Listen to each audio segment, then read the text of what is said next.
What's happening, everyone, and welcome along to another week of Unplayable. Topics for discussion this week include, of course, a little bit about Dave's favourite player, Justin Rose, and his win in Pebble Beach. We'll talk a little bit about the event on the DP World Tour last week, which was very boring for most of the tournament, and then turned into madness on the back nine on Sunday, but more specifically with what happened on the 18th hole on Sunday. We've got a big week this week with the Waste Management Phoenix Open, which is by far the most attended event on the PGA Tour, with over 600,000 people attending last year, which is similar to the amount of weekly listeners we get to this pod. Joining me to discuss is Full House with Joe, Cooper and Dave. But Dave, it's been a roller coaster of a week for you. Man City look like they're going to be stripped of their trophies from the last few seasons, sent down to play non-league football in the same week that Justin Rose wins on the PGA Tour for the first time in 4 years. Give us a sense of your emotions. Not good, Cotton, not good. Justin Rose was the ice on the cake. There's no question about it. You've just put me on the spot here, of course, with the City thing. It's supposed to be golf podcast.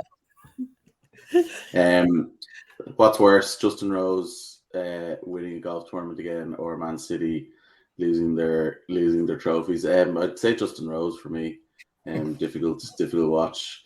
All joking aside, it was a very impressive performance from Rose, and I don't think it was one that many expected. I know he decent record at Pebble and decent record on the California swing. Like his last win was 2019 Farmers, which is hard to believe, actually. To be fair, that's what's disappointed me the most, is that I thought he was gone. I thought that was so long ago. It was almost 4 years ago since he won. I thought that was it, but I'd forgotten, to be honest, that he got to world number one with that win in 2019. It was a pretty astounding fall from grace, and I mean, he wasn't even in the Masters for April this year. He's now in the Masters, where he does have a fantastic record without winning, to be fair, on the back of this win at Pebble. So it could be a huge turning point for him. He's back in the top 50, and I think, to be fair, again, the reasons I don't like Justin Rose are more in terms of personality. He's so swarmy, and so he just gives me the. I believe the term is he gives me the ick. When he's holding those putts and doing the hula hoop thing and all this kind of nonsense, and pretending that Seve gave him higher powers at the Ryder Cup and stuff. I mean, it's just utter nonsense. But it's hard to take away from the performance, and also I think at a wider scale, he did say, and I think we all assumed this, or possibly we knew it, but he turned down a reasonably sizable offer from Liv to stick it out on the PGA Tour and to try and earn his way in the game and get back to the top and play in a Ryder Cup and win another major. And I think when you compare him to the likes of Poulter and Westwood, it would have been very easy for us to go down their route and just take the handy few quid from Liv and not kind of work to get back to the top of the game. And it's hard to, when you put it in that context, it's hard not to give him credit, because although Pebble Beach this week wasn't, one of the top tier events, it still takes a lot of bottle and a lot of guts to win a tournament on the PGA Tour, particularly when you're kind of almost back to square one, like Rose was, hadn't won in 4 years, had lost major privileges, given up the opportunity to go on to Live, and I think you have to give him huge credit for that. Yeah, Joe, I mean, Dave touched on it there. It wasn't the strongest field, so there was no one up there who would have scared him. But at the same time, when it did come down the stretch, he did show why he's won a US Open, he's won an Olympic medal, he's won all that he's won. He was very calm coming down the stretch. Yeah, definitely. And that's 11 wins on the PGA Tour. I think he's the most wins by an Englishman and on the PGA Tour. So it's pretty impressive given some of the guys he's beaten there. So, hats off to him. Like Monday, his putter was just on fire. I think he held a good par putt in his first hole, but then he rolled into 25 odd footers and kind of, there was a bit of procession in the last couple of holes. You're right. I think the guys chasing him, like Malnati and these kind of guys, were almost doing him a favor. Brendan Todd kind of slipped back a bit. towards the end, but he still did go and win it early on that back nine. I think he got a bit lucky on the Saturday. I don't know if you guys were watching Saturday evening, but the wind in Pebble Beach was howling, like, and anyone who was playing actual Pebble Beach as opposed to Spyglass Hill or Monterey Peninsula had a much tougher test. I think the score and average in Pebble was much worse, and obviously they had to abandon play. So I think he played Monterey Peninsula on Saturday, played Pebble the first day, so he kind of got that out of the way. So that was one stroke of luck. But no, definitely he went and he won the tournament. And as Dave said, he was in danger of missing the Masters. He's guaranteed that now. I think he's 17 Masters in a row before now. Like, that has to be one of the longest streaks by someone who hasn't won a green jacket and is just coming back every year. So it's impressive, and he always performs well at Augusta as well. Like, he's one of those guys that he always comes in at about 50, 60 the last couple of years, and you wouldn't be surprised to see him definitely kind of threaten in some way. But yeah, no, it's a good win. It was very interesting to hear the comment about Liv as well, because, like, if you think of all of his generation, like Stenson, Casey, Westwood, Poulter, Garcia, basically all the guys bar maybe Donald, they've all gone over. So suppose an all-around good guy.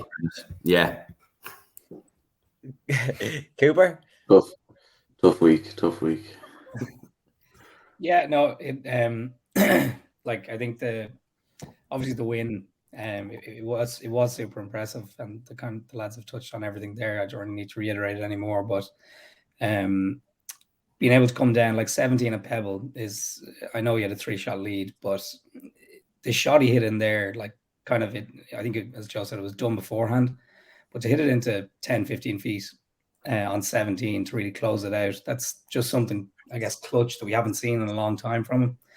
And you kind of have to think, like, or not think, but you're reminded fairly sharp of Westwood's kind of resurgence a few years ago when he went on and kind of contested at Bay Hill, and just had a really solid run for the year. This could be Rose's equivalent to that.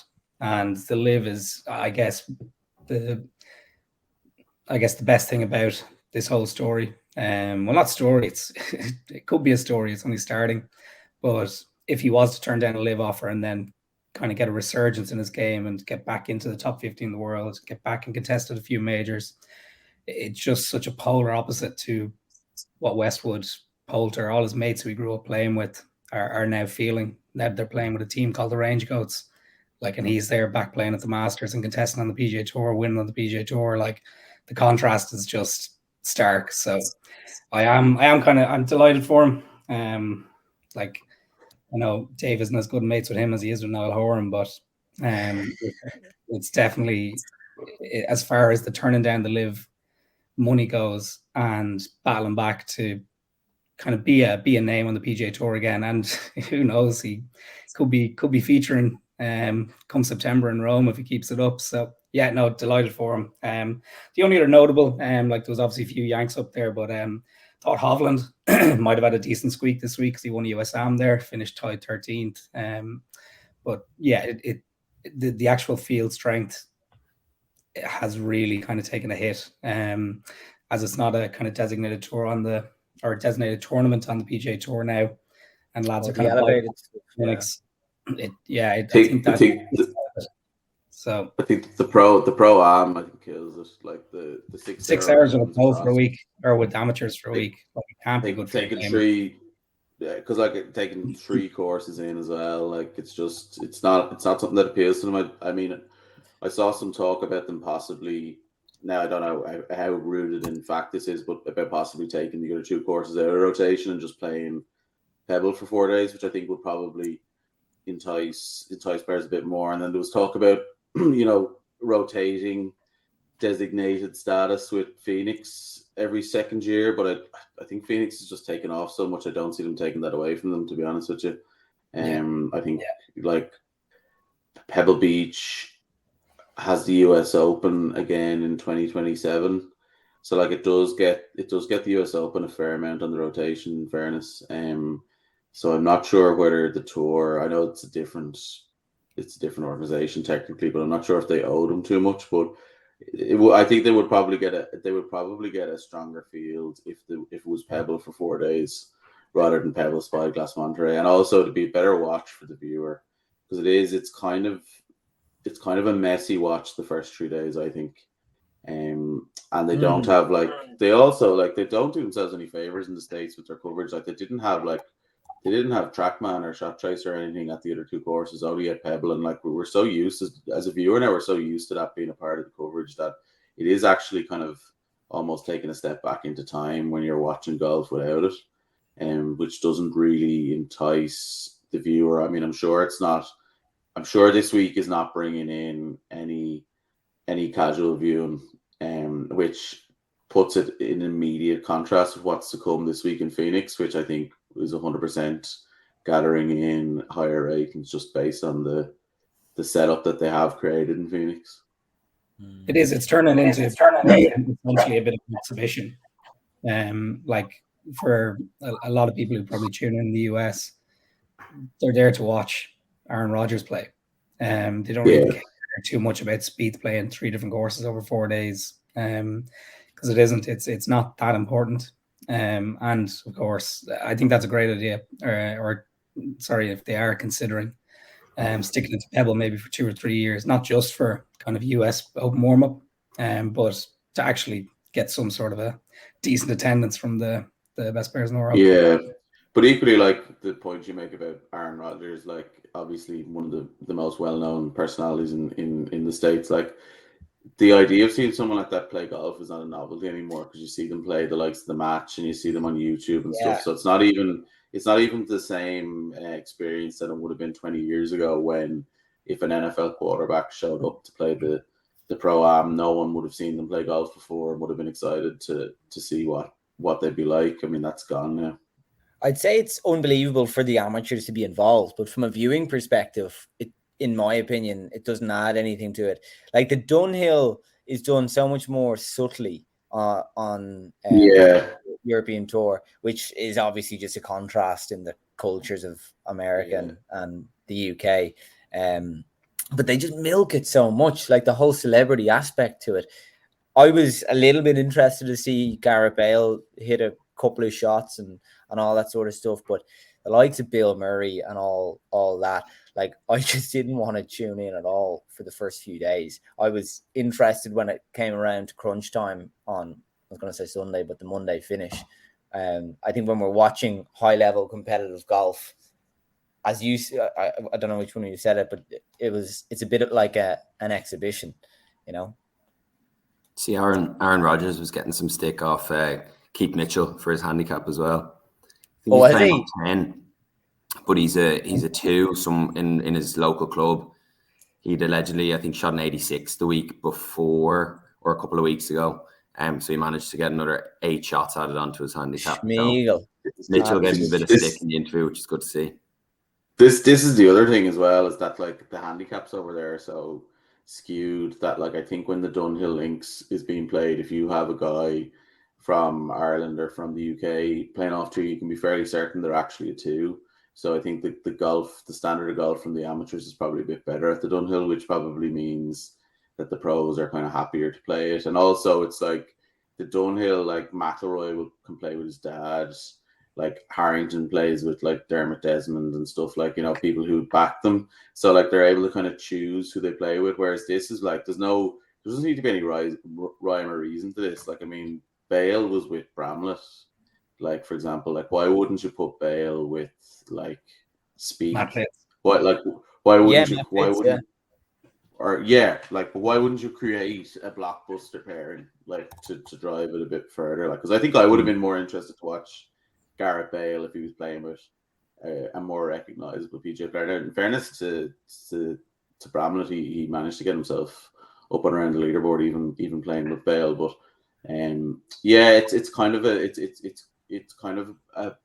it's paling compared to what it used to be.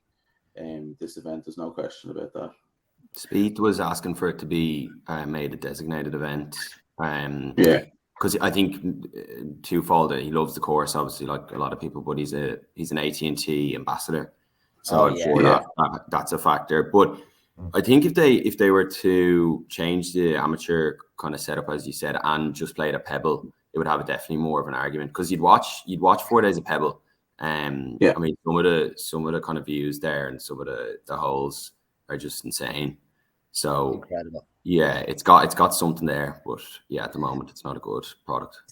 $625 to play it, plus caddy, and I'm sure caddies don't come cheap. Joe Cooper and I spent the summer caddying in the US, and obviously we were paid the best in the business. Would you bet nearly $1,000 to play it, to be rushed around by some course ranger? Would you do it? I think Smiley Kaufman was saying that no matter how much money it costs, it's worth it. But I suppose it's easier for him to say on probably, former professional golfer, on probably the salary he's on. I think if I was there, if I was had access to the area, I definitely would try and fork it out. The question often arises with Augusta, how much you pay for that, and I think that's definitely an exception. But I think you'd have to consider. I definitely strongly consider. You have to get a caddy as well, don't you? I think so. Yeah. I know for a course the first one's popped to mind would be the likes of Pebble, TPC Sawgrass, just ones that are properly iconic. You're not going to be going there every year, but to say you've played it, I'd say if you swung one of them every year, you can nearly throw a Dare Manor now into that kind of bracket. I think it's 350. 375 euros plus caddy and whatever. So you're talking in the region of $700-800. But to be able to say you played it and Ryder Cup coming up there, or just for, I guess, thinking it's going to be one of the best courses in Europe for a long time. I'd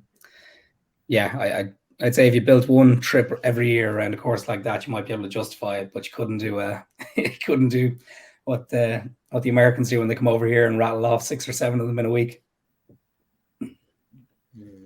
Would you play, Con? I don't know.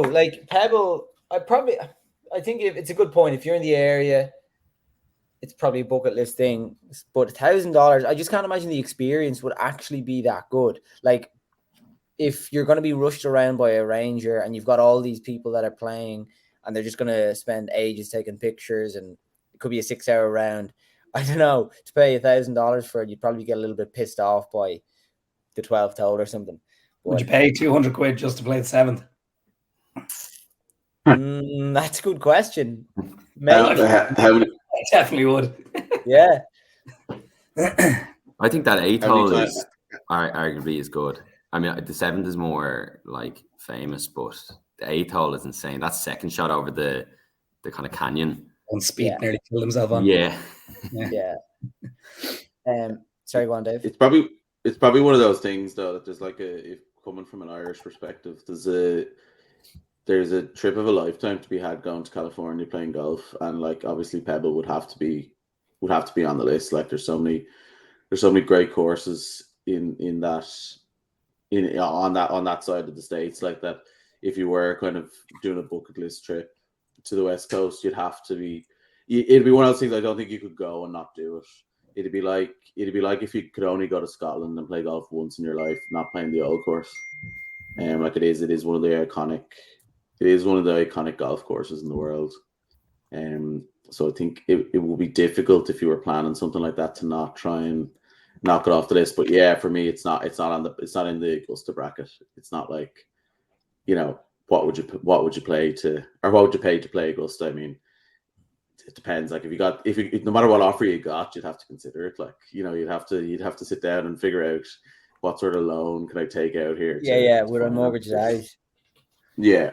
So whereas Pebble is different, it's not on that level, obviously. But I think Augusta is alone in that though. I don't think there's any other course. Yeah, for me it is. Yeah. I mean, for me it is. But genuinely, if one of you rang me today and said, Dave, we can play Augusta tomorrow, but it's $20,000, I'd have to think about it. I wouldn't just be able to say no. I mean, I'd have to and I'm not sitting on 20 grand that I can spend on golf or anything. Like I'd have to think like, who can I ring? What bank might give me 20 grand and I'll pay them back whatever interest rate. Like, I think you're right though. I think Augusta is the only one that you would really have that conversation with yourself. Would I consider doing this for whatever reason? Like I wouldn't. Yeah, you just wouldn't do it for any other course. There's 300 members, and you'd need to get invited by one of those 300 members. Some of them being, what is it, Condoleezza Rice, Warren Buffett, Peyton Manning's a member actually. Did we see one of the Augusta badges in Newport? Did someone see that on the side of a bag? Was that you, Joe? No, or was it one of the lads in Newport Country Club? That rings a bell. Yeah, I wonder was it someone who played or yeah. I mean, they'd have to be a member to get the badge, but yeah, it's a dream. Before we move on to discuss the DP World Tour event, Justin Rose hit 5-iron off the tee on 18. Have any of you been in a position before you had the luxury of hitting a 5-iron off the tee in that type of scenario? On a par 5. Yeah. No. I wouldn't do it. I'm not a coward. So yeah. It happened one time. I've never broken par before, and I had my chance to do it in Wicklow one day a few years ago, and I was 1 under par standing on the 18 tee, and I hit driver straight into the bushes, made 7. I should have done a Justin Rose on it. Hit 5-iron.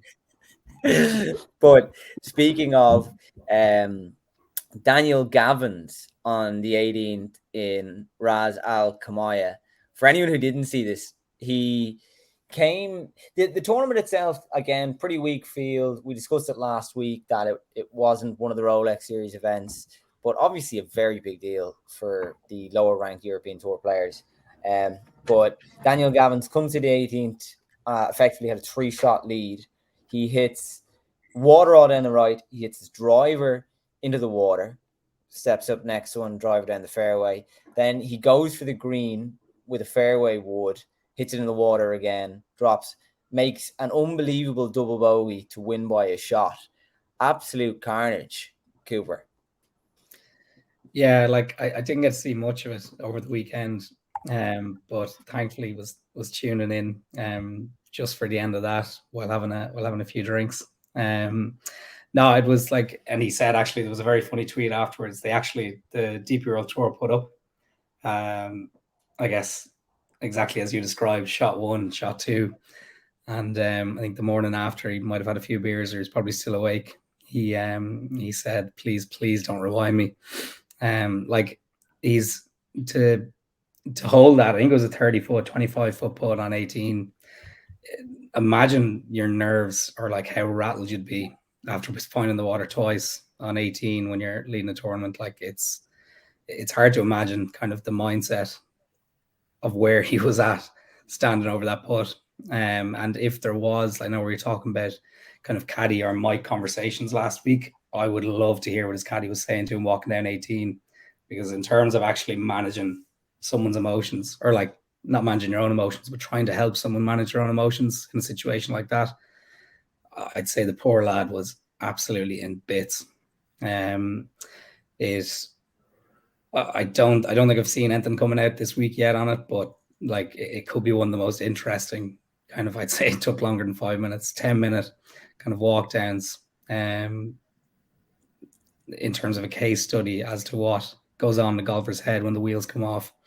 But yeah, it was, I'm delighted for him. He's, I didn't know too much about him, but like he's a winner on the DP World Tour now. I don't know where he is in the world, but you can't take it away from him. Yeah, he thought that putt was to make a playoff as well. Did he? Yeah, I saw the interview with him after. He'd said that, yeah, he thought that was just, I'd say he didn't know it was for 7. I'd say he felt like it was for 12. Oh, like he knocked 2 in the water. So, you know, when your brain is scrambled at that point. So, yeah, he thought it was for a playoff, and then he looked at the leaderboard, and he was, obviously Bjork made that bogey ahead of him on the par 5. So, I mean, he followed it with a 7, obviously, but it was just enough. And I think that's his second one. He's won one before, so he in fairness to him, he's you know, he's racking up the victories now, and it was it was an admirable putt definitely at the end. And you almost were in the money, Con. Mm-hmm. It takes a lot of balls to get up and down after hitting it in the water twice, and the fact that he thought it was for a playoff probably freed him up a little bit for the putt, but it was still a case of like, there's a lot on the line here, and to be able to get that up and down and hold the putt was exceptionally strong minded. It was almost reminiscent of Harrington at Carnoustie in 2007.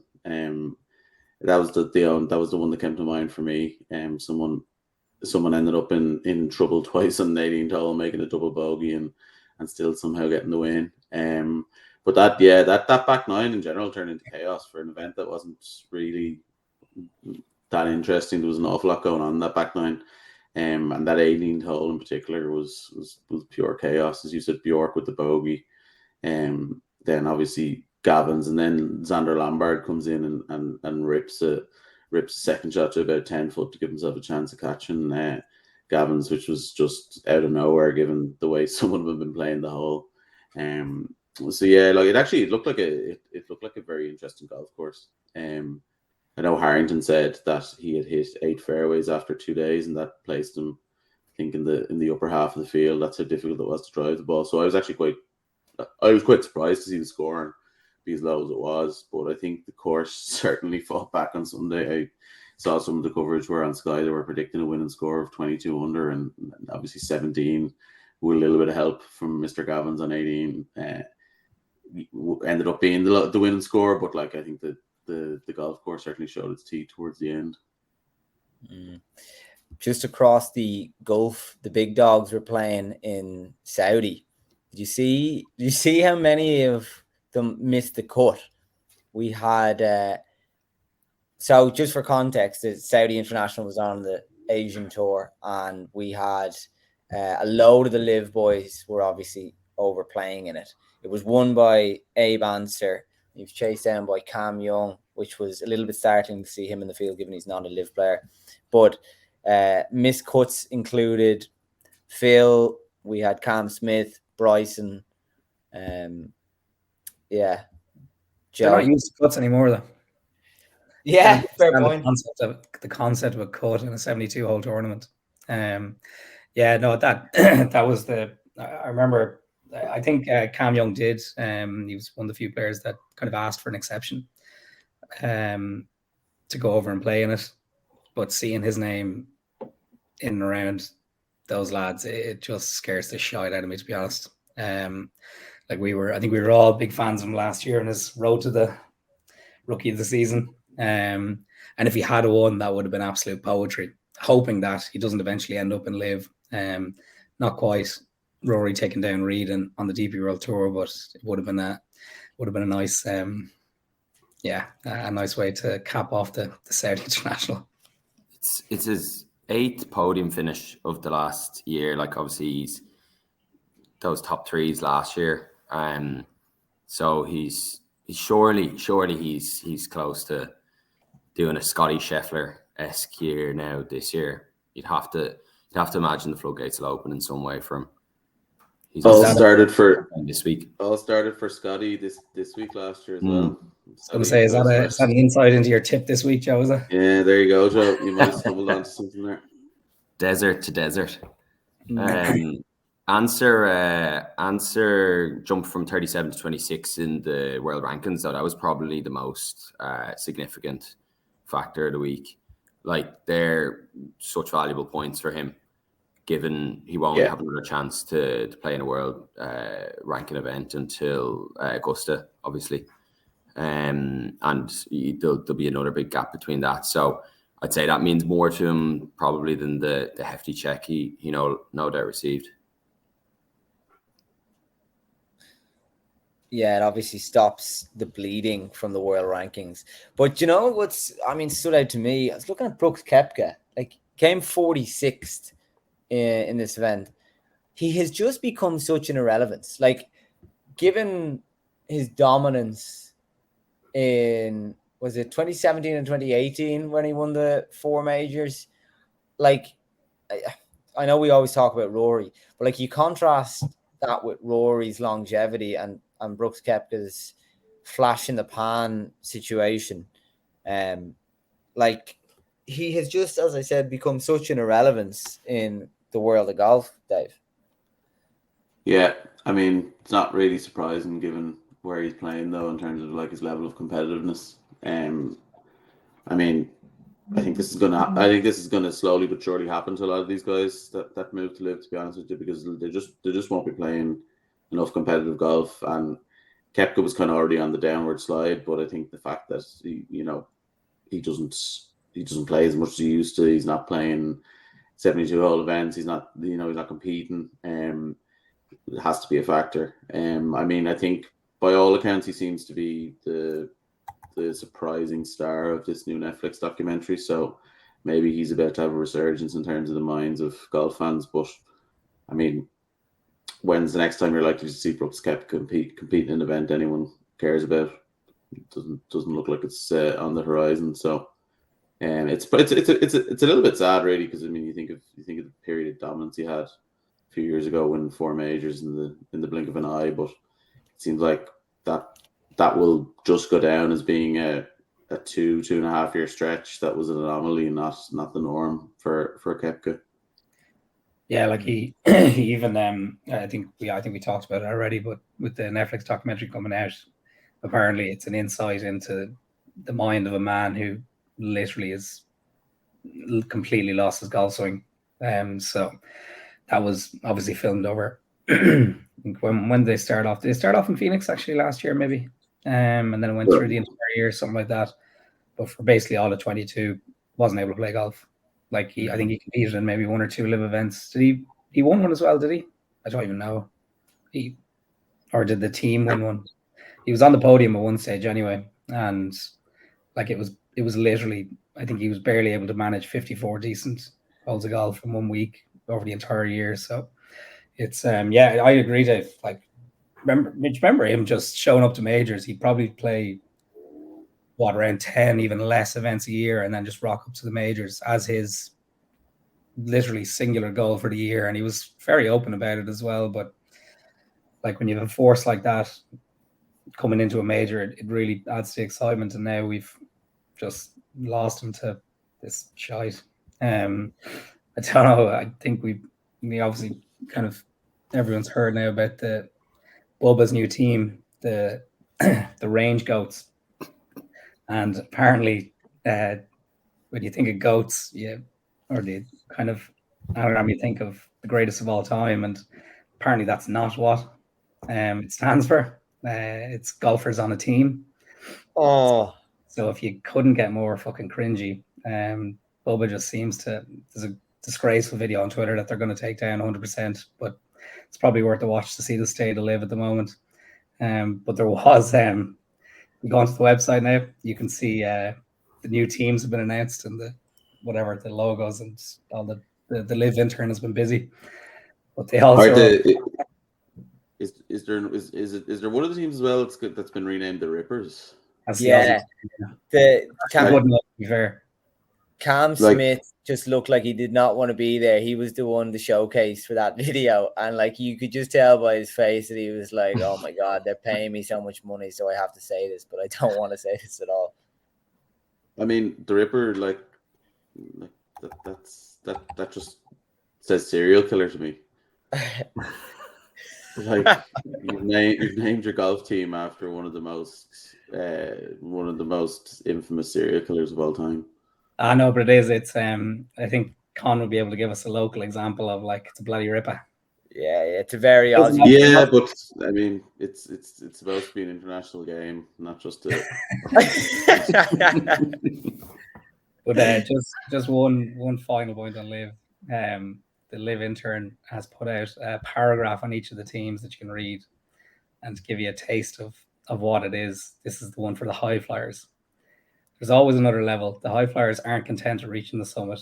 No, that's not an invitation. It's an opportunity for new heights. The mantra of this team has always been there's another level. Captain Phil Mickelson and his colleagues are out to reach it again and again. Blazing the trail is what it's all about.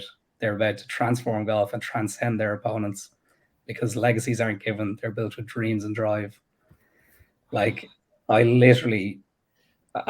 know what to say anymore. Like with the shit they're putting out. Like, who's actually buying into this? Is it Trump supporters in America are the only demographic that actually? Well, you know, it's interesting though, because like I'm obviously playing golf with Aussies over here on a weekly basis, and they're all, well, for the conversations I've had, they're kind of all like, oh, well, what's the big deal with this live thing? As in, like, what's the beef? They think it's great. They think it's cool that there's.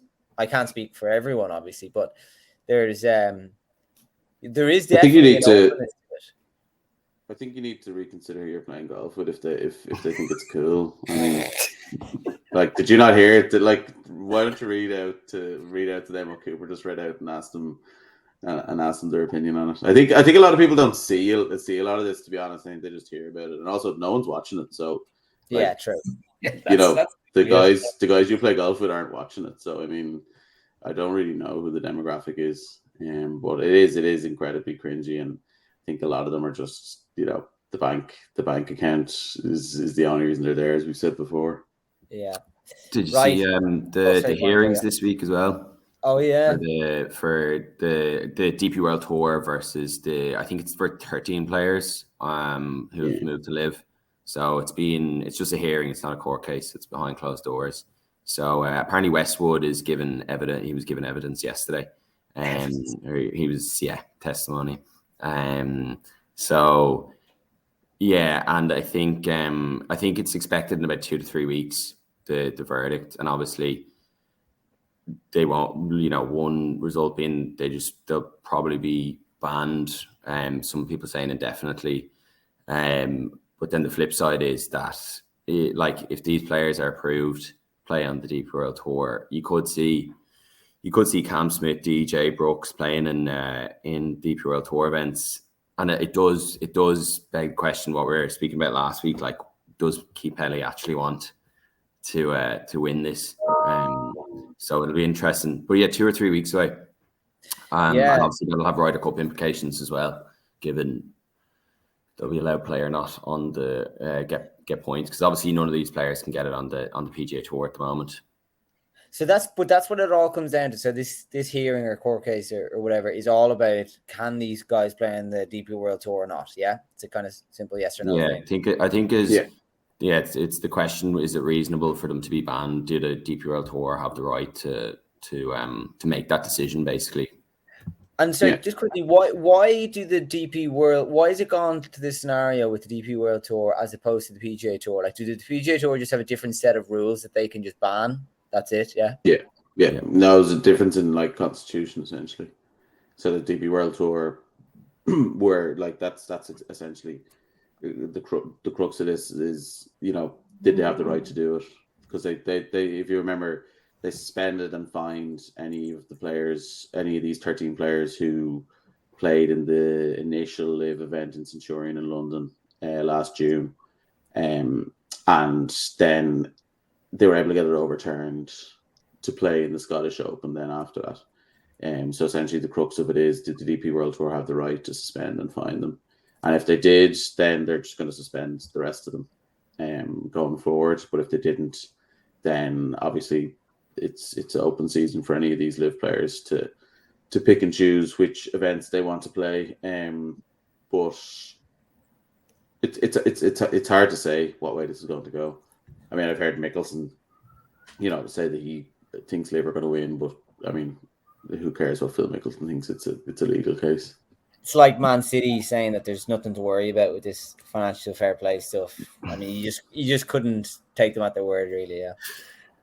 Well, given City have won against UEFA, I'd say they might have a fair chance against the Premier League. But anyway. Yeah. Well, City's lawyers will probably cost more than the whole rest of the Premier League teams have on their balance sheet. Anyway, right? Yeah, they should probably just get Gus Cullen or someone.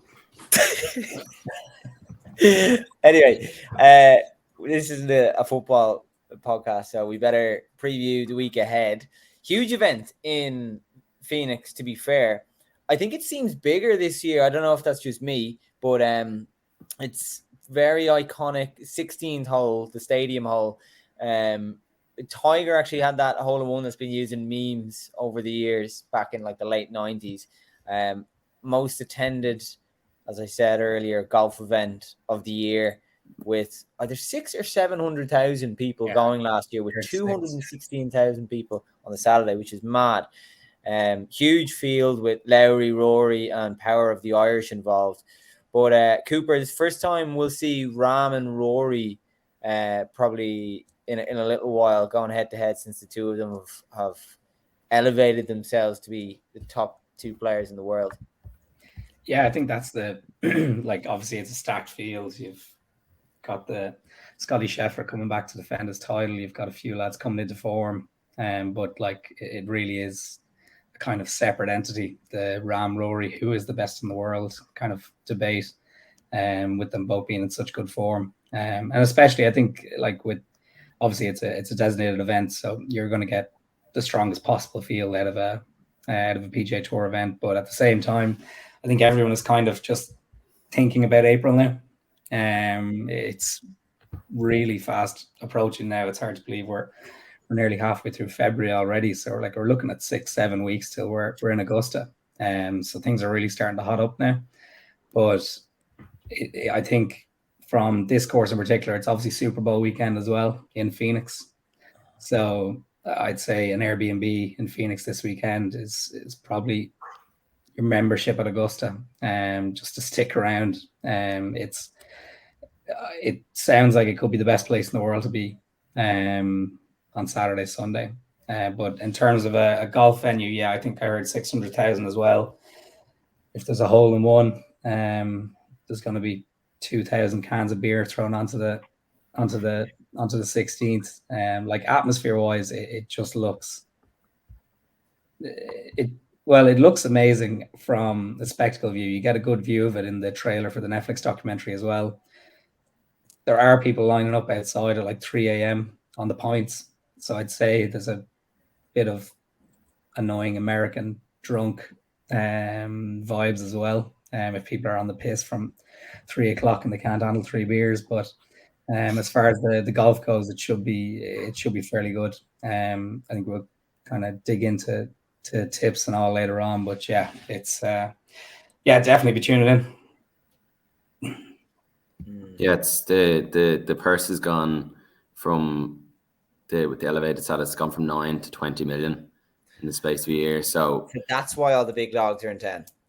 Yeah, I think Rory and all can probably thank the Live guys for that, because these elevated events wouldn't obviously have happened if it wasn't for Live to Oh, but they would have, Joe. They were in the works. Yeah, of course, yeah.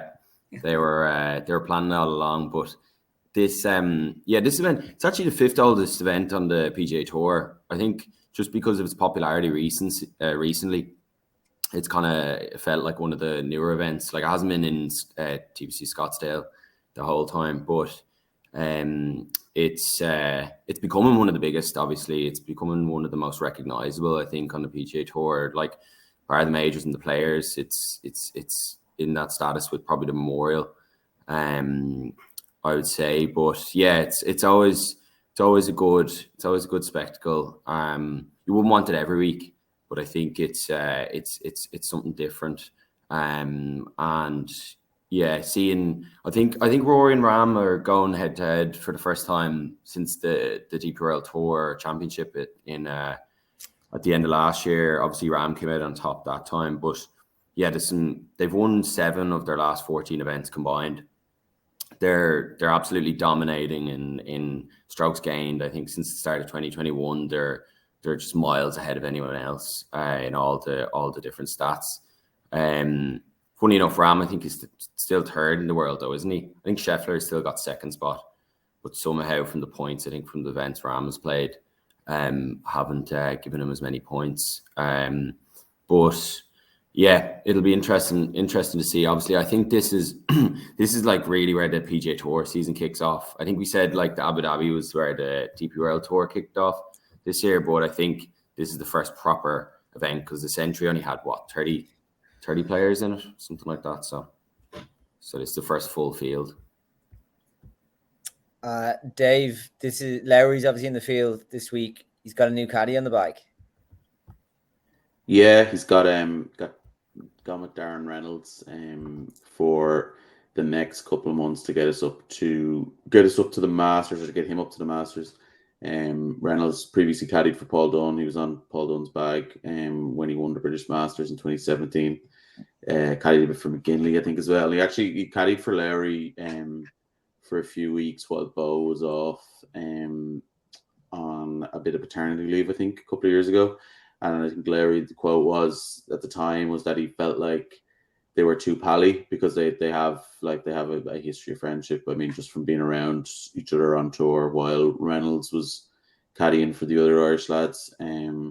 So it's interesting that he's gone back to him, because if he felt like he didn't play well with him on the bag in the first place, and now all of a sudden he's taken him back for, obviously taking him until the Masters is an interim position. It's not, he doesn't have the job. So I wonder was he getting a little bit stuck for someone? I think Larry's always said he would want an Irish caddy. I think Seamus Power pointed that out that Larry had said to him, like, you know, you should get yourself an Irish guy in the bag. It'll be very helpful in terms of the traveling and having a friend out there. And so obviously that's something that he values. And Reynolds has got the gig until the Masters. I mean, it's obviously a huge deal for him. He, you know, the Paul Dunne gravy train has dried up, so he's got a chance now at Larry. And be interesting to see. I mean, Larry, as we spoke about, has had a really poor start to the season. But this is the Phoenix Open is a place where strokes gained approach is a big deal. And I think I read the last 10 winners, they've gained 65% of their strokes on the field from approach play, and that's something that Larry it's a strength of his game. So it does, you know, it's possible that maybe this bit of a spark might kick him into gear with the new caddy on the bag. It worked before, as we said. I don't think I'll be parting with any cash on him this week, though. I think we need to be good to see Larry put together a couple of solid performances between now and the Masters to sort of pique our interest for him going forward into the majors for the year. Dave, you've just hit on one main point that I saw during the week that might be of interest to any Larry supporters. This time last year, Scotty Scheffler gained 9.3 strokes on approach in his last 4 starts and won the Waste Management with a new caddy. Larry's currently 9.9 in his last 4 events, and he has a new caddy. So I think that was Mark Fox on the Plug Live pointed that out. So yeah, wow. If anyone fancies it, there could be a strange correlation there. Well, we'll do our tips then. I mean, we'll just do a quick review on how we did last week. We hit the post. Rasmus Højgaard. I mean, depending on your bookmaker, I went with bloody Bet365, and they only paid out 5 places, and Rasmus Højgaard came 6th. I don't know what the rest of you boys have to say for yourselves, but well, Dave, you were all right. Harrington was top 25 or something, wasn't he?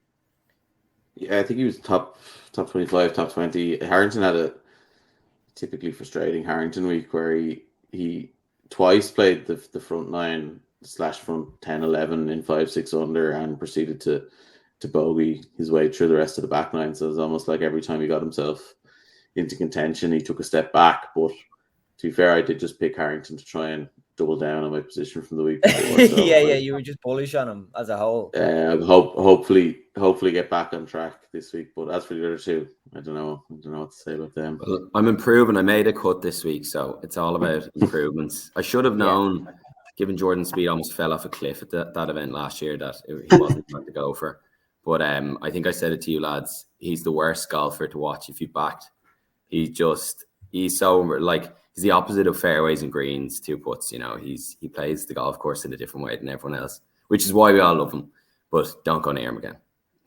Yeah, I don't have any excuses after nearly picking 2 lads that win and hit the post to fucking Putnam. Dude, Jesus, he is like he got a red card on the way out to the match in the tunnel. Wasn't pretty. So I have to redeem myself this week. To be fair, though, he'd made like 14 consecutive cuts. It wasn't a great week for picks at Pebble Beach. I don't think too many people were getting a heap of money out of Pebble Beach. I mean, I didn't see too many people tipping Justin Rose to win. I didn't see too many with Malnati or Todd or McCarthy, like all the kind of big picks for the week. sort of really did falter at the first hurdle, to be fair. Yeah, I think I'll take from what Joe said there in terms of like just the unpredictability of the weather on particular courses around there. It's not a betting friendly week. We've a bit of course history this week now. So what are we saying, Joe? Who's your pick? Yeah, this is a tough one because I think 23 of the top 24 are eligible in the world rankings. Obviously Cam Smith is inside there. He can't play. So like they're all going at it. It's it's all the focus on Rory and Rahm, obviously. With the form that the two of those guys are on. Rahm is an interesting one because he's obviously went to ASU, which is just down the road.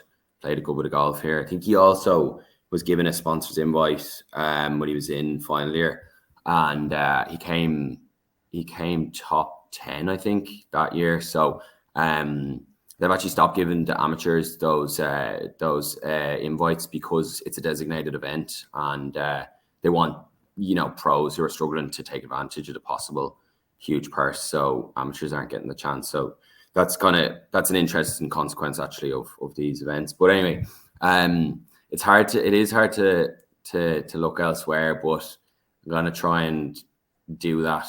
And I'm gonna go with Xander this week. He was third place last year, came third in the Amex a few weeks ago. Decent appearance at Torrey. He's threatened here 4 to 5 times he's played. And I think he likes a rowdy atmosphere. Like if you watch him at Ryder Cups, like watching him at Winged Foot a couple of years ago, he really gets up for it. And obviously Phoenix is going to be that this year, the rowdiest of crowds. And he's just, I think ball striking, strokes gained, and stroke gained approach are the most important stats, and he does well. I think he's top 5 in strokes gained approach, 150 to 175. So he's going to be, you'd expect him to be hitting some irons close. So I think I'll go with Xander this year. For this pick each way. Okay, Cooper. I'm in between two. I did look at Xander as well, to be fair, and Scotty Scheffler, but it's between Morikawa, who is kind of form where he's very good, 3rd, 2nd, 6th in the last 3. It's just he hasn't won in 15 months now. I think it's been 2 years since he's won the States. So that would kind of put you off a little bit, especially at like 12 to 1. But he did grow up in Vegas, so he's used to the desert. So I think he will, similar enough to kind of Rahm being used to the conditions. I think he'll have a good week. But I'm going to go with horses for courses. The winner in 2016 and 17, Hideki Matsuyama, who also finished 8th last year. Like, he just absolutely loves the place. And he was okay in Torrey Pines. His putting was actually very good, and tee to green he was up there as well. Just couldn't put the whole round together. So at 22 to 1 with 8 places, gonna go Hideki Matsuyama each way. Okay, I like it. Dave. Yeah, it's obviously these elevated events are going to be very difficult to pick in general. I was reading something on Twitter that was really interesting. It's like there's a strange correlation between performance at the US Open and performance at the Phoenix Open, because it makes no sense, because they're 2 very different events. I mean, the scoring will be much lower this week than it will be at the US Open, but like the kind of data plays out over the last 10 years, and like both lads' picks, Matsuyama and Schauffele, have both performed well at the US Opens without winning them. And then if you think of previous winners at the Phoenix Open, like if you think of Webb Simpson, Koepka, they've all, and strong performers like John Rahm, etc. They've all either performed well or won US Open. So it's an interesting kind of comparison to make. Paddy Power playing 10 places this week, which is huge for a golf event. Was it 10? Jesus, yeah. 10 places at 50 the odds, so I think that's a good place to put a few quid there if anyone is. I agree with Joe. I think Xander is a great show this week. He's the lowest scoring average at Phoenix since 2016. He's in reasonably good form. He's had a decent start to the year. And I just think that he's a consistent performer who clearly loves this place. You're talking, a really big sample size of over 20 rounds of him playing well here. So I really like him. So that's my pick is Xander. I think I got him at 12-1. I'm gonna double down on Joss and we'll go down swinging together. The other thing that I would say, and I will 100%, it's not my official pick, but it's something that I'll be doing myself, is that like McIlroy's 7-1 with Paddy Power at 10 places. Like he's won more times in the last 12 months than he's finished outside the top 10. Like he's a bet to nothing each way. I mean, like you're not if he doesn't win and he finishes in the top 10, you're not gonna make a fortune, but you're gonna make your money back and then a little bit on top. So I think it's a big week it's a huge opportunity to possibly make a lot of money on McIlroy, because if he wins, obviously you're laughing, and then like the safety net of 10 places is incredible, because as I said, like he's literally won more times than he's finished outside the top 10 in the last 12 months. So I'll certainly, as well as Xander, be putting a few quid each way on Rory at 7-1. That's influencing me a little bit. I came into this thinking Ricky Fowler as an outsider. He's 45-1. He obviously is coming back to a little bit of form since the back end of last season. He's had some good finishes. He's won this tournament before. He's at least 3 other top 5s with a couple of seconds.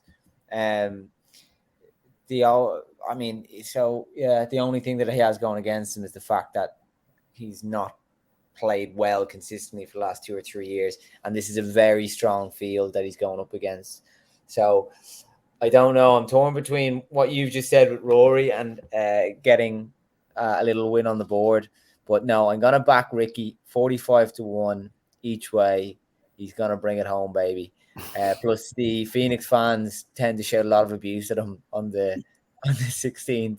They have a nice nickname for him, which I won't get into here. But okay, unless there's any other business. Oh, just quickly, there's the update, or the biggest story in golf this week is the Swilken Bridge. Joe, you're going to play St Andrews in a few weeks. Any thoughts on that? Yeah, we won't have the patio to approach the Swilken Bridge now. Received some backlash, didn't it? I mean, as you said, it was the biggest story in golf. I think when you're kind of messing with a structure, with a kind of symbol that's so old, and the most famous location in golf, it was always going to be under a certain level of scrutiny.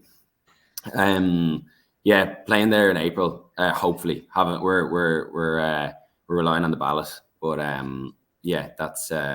that's TBC there. But looking forward to seeing the area, and a couple of the other courses around are meant to be very good as well. But it would definitely be in the area of Augusta that we were talking about earlier in terms of places you want to play. It was such a weird design. It was like they were going to put a fucking fire pit in the middle of it, like instead of just being a straight kind of addition to the bridge. I don't know what the thinking was behind it, but yeah, definitely that you were roasted for a week. And to be fair to, I can't remember what it was. Was it the St Andrews Historical Trust? Links Trust, yeah. Links Trust, yeah. They listened. But did you see they released a statement, and they said they'd like to thank everyone for their feedback and for getting in touch. I highly doubt they were very grateful for the backlash it got, but they obviously had to say it through gritted teeth, I'd say. Right, we'll leave it there. Thank you all for joining us for another week of Unplayable. We'll chat to you next week.